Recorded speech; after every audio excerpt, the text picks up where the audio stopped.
Hey guys, and welcome back to PokéStop. Today we got Barney and myself, and today we're covering some overall Pokemon news, which includes Sun and Moon updates and some crazy Pokemon Go stories. Hey Red, did you hear about that animal shelter in Indiana that's letting sheltered dogs go on walks with people while they're playing Pokemon Go? No. Yeah, apparently it's catching on really well. About 150 people have come by the animal shelter, started playing Pokemon Go, and then, they say, hey, why don't you take a dog on a walk with you? All right, well, I'll be back. Now, due to a rush of new players coming to Pokemon Go, Arlington National Cemetery and the Holocaust Museum in Washington, D.C. have asked players to have a little respect. This has also caused Niantic to remove the Pokestops from those locations. You know, honestly, I think that's the best move. I totally think it's the right move to take. Otherwise you're hunting for Pokemans. There's no joke to make about it. You're hunting them. In other news, a Belgian man who wanted to figure out how people were being banned, you know how Niantic is deciding who gets banned and who doesn't. Get banned!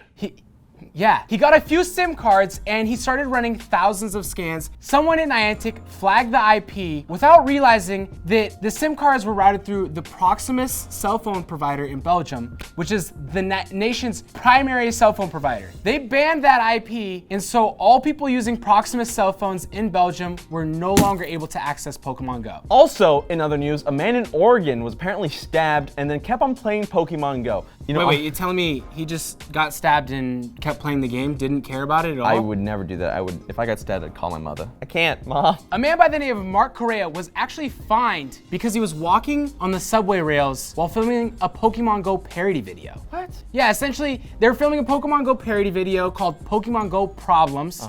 He was doing funny things, walking into poles, walking into water, and the subway station decided to fine him $425 for performing a very dangerous stunt. That's very sad to hear. I hope his ad revenue earned him back that money. Yeah. And now into some Pokemon Sun and Moon news. Junichi Masuda, one of the founders of Game Freaks, made the announcement for a new combative Pokemon at the Pokemon World Championships. No way. Cabrawler is a unique fighting type Pokemon. It actually has claws that look like boxing gloves, so it can punch with its claws. Crab fight. Pop, pop. Now, besides Cabrawler, they have also announced two Sandcastle Pokemon. One's called Sandygast and the other one's called Palo Sand. And they also have the ability Water Compaction. Water Compaction is a new ability no Pokemon has ever had before. And what it does is if you're hit by a water attack, your defense will go up by 2. That's pretty cool. That's honestly, that could work in some certain scenarios, you know? Water scenarios. Now, besides announcing these two Sandcastle Pokemon, they also gave Beware a pre-evolution called Stuffle. And it still has the abilities of Fluffy and Klutz, just like Beware, and it seems pretty cute. I would hold one in my pocket. I like cute Pokemon. The final update we have for you guys in today's episode is an announcement that was made at Gamescom. A new Pokemon called Turtonator.